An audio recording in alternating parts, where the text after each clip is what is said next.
In September 1940, a beautiful young woman arrived by seaplane in Scotland, accompanied by 2 men. It was to be yet another episode in the Germans' attempt to penetrate British defences and infiltrate spies into the country. Among all the female spies during the Second World War, Vera Eriksen is perhaps the most mysterious. Her German controller, Nikolaus Ritter, described her as the most beautiful spy. She was so beautiful that she could almost rival First World War spy Mata Hari and the various Bond girls who followed after her. Indeed, she was perhaps the classic femme fatale of the Second World War spy. But who was she really? Like most spies, nothing about her background is well-defined or straightforward. Many of her life's facts are contradictory, some are speculation or simply fantasy. The rest have been erased from her official MI5 files, and few can be verified, making it difficult to determine which are true or which are not.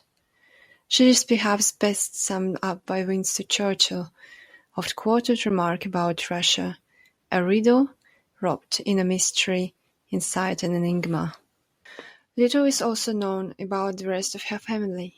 Her father was a businessman, and her eldest brother, Christian, also known as Constantine, became an officer in the Danish Freikorps. He was killed on the Russian front in 1942. She was originally from Russia. Her family fled St. Petersburg, escaping the October Revolution. She first lived in Copenhagen for some time. Then later she moved to Paris, where she became a dancer under the wing of the great Anna Pavlova. There, Vera was supported by an enigmatic White Russian officer whom she knew as Ivan Ignatieff. Still, as with almost everyone she met, his true identity was also a mystery. Ignatieff controlled Vera and persuaded her to act as his courier, possibly even as a drug dealer. Later, when she tried to break free of him, she received death threats and 2 attacks on her life. Before the Second World War, she was recruited by the Abwehr, German military intelligence service, working under Rita Ronsau and Hilma Diggs, who she reportedly married. With the involvement of the Duchess de Chateau-Thierry, Rita sent her to England to act as her companion. He wanted to connect with influential people within the Duchess circle on the fringes of London society.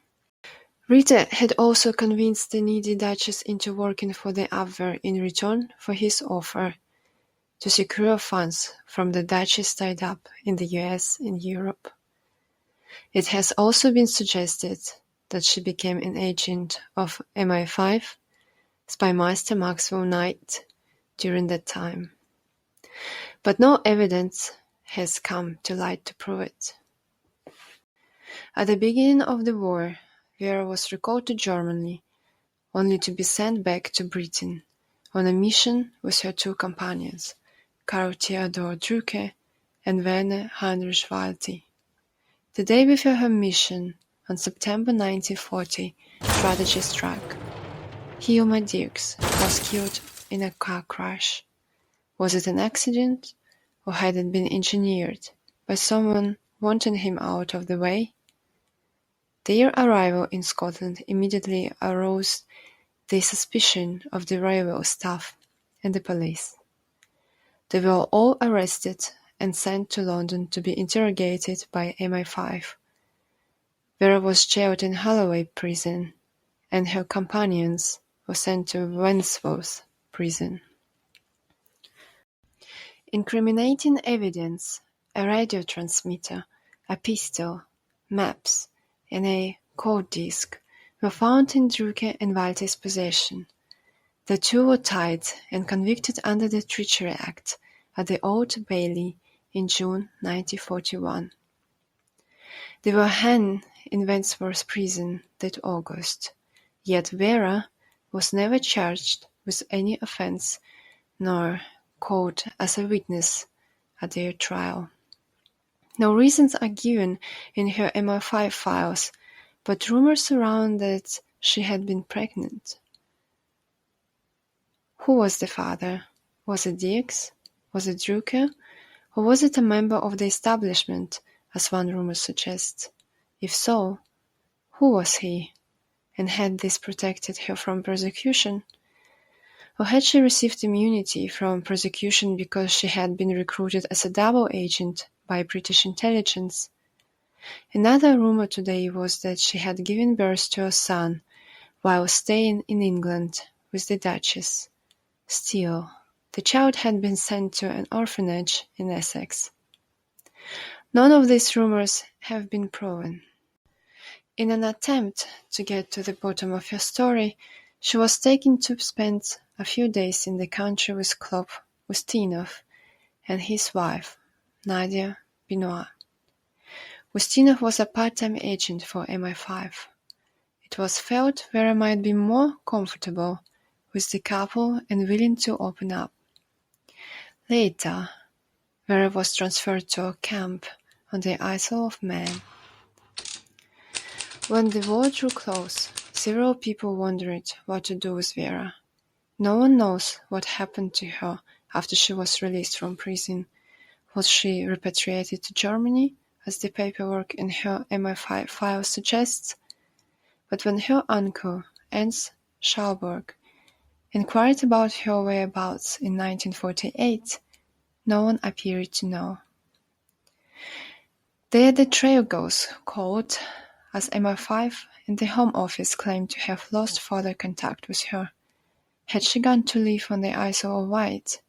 Or did she, in fact, die in Germany soon after repatriation? Again, few of these rumors can be supported by concrete evidence.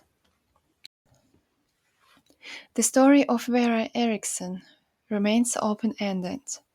We will probably never know who the real Vera was, who she became in later life, or if she even survived for very long after the war. Her whole life was a mystery, the secret of which was best known only to herself. Perhaps she always wanted it that way. Indeed, she never attempted to stop people from believing whatever they wanted to about her. It suited her to be enigmatic, and that is the way she will remain.